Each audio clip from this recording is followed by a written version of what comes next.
আর নইলে ধরেন না 15-20 জন এনে স্পট ডেট হয়ে যেত। এতে কোনো যে আল্লাহ কিসমত ভালো যে স্কুল সময়টুকু ছিল না, বাইরে কোনো আস্তার উত্তর কিছুই করে না, বুঝতে পারছেন? কারণ ওটা টেম্পার থাকে না, টেম্পার থাকে না কোনো রকম বিষয় নেই, ওটা দোষে করে কাস্টমাররা এবং পথচারী চলাচল করতেছিল।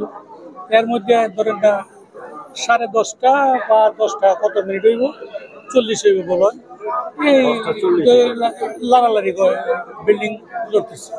হঠাৎ করে ওরা হেন আবার একটা ইয়া দেওয়া ছিল, বাসের শেড দেওয়া ছিল, আর আপনার ইয়া দেওয়া ছিল, ওই তেরপাল দেওয়া ছিল।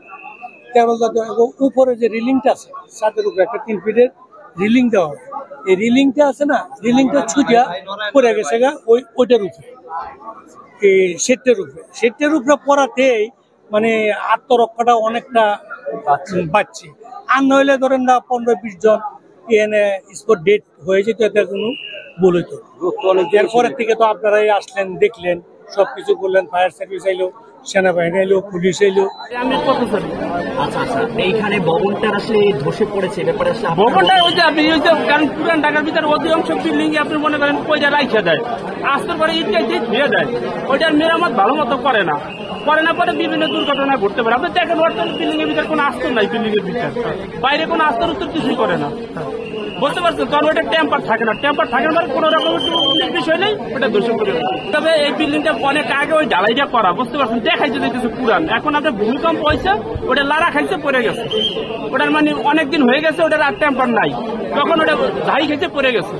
সবচেয়ে বিশেষ করে পুরান ঢাকা হোক, রাজ্য জায়গা হোক, সারা বাংলাদেশের ভিতরে বিল্ডিং এর কাজ যেন কেউ অর্ধেক না করে রাখে, মানে আধা কাম যেন তুচ্ছ কোনো পদ্ধতি না করে, মানুষের জীবনের কথা যেন সবাই ভাবে।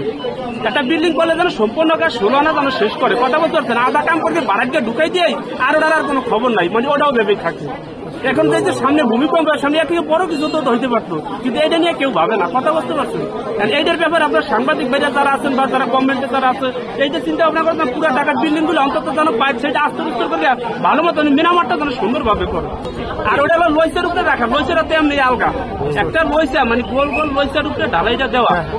এখন ঢালাইটা তো মনে করেন আপনি মনে করেন ওটার উপরে দিয়ে সম্পূর্ণ আস্তর করে দিলে তো জিনিসটা পোক্ত হবে, কিন্তু ওটা তো পুরোপুরি পোক্ত হয় না, তখন ওই ঢালাই দিয়ে ওই বন্ধ করে দিয়ে দিতে পারি, পাড়া চলতে যে আল্লাহ কিসমত ভালো যে স্কুল সময়টুকু ছিল না, স্কুল সময়টুকু থাকলে আমাদের অনেক বড় ক্ষতি হয়ে গেছে। এমনকি আমাদের বাচ্চারা আপনার সামনে 2-3টা বাউন্ড স্কুল আছে, আমাদের স্কুল আছে, ঠিক আছে, আমিনবাড়ি স্কুল আছে। তো মোটামুটি আল্লাহর একটা অসৎ মেহেরবানি যে আল্লাহ পাক আজকে এমন একটা ঘটনা ঘটেছে, কিন্তু কাল করলে আমাদের আরো মারমাত্রিক ঘটনা ঘটতে পারতো।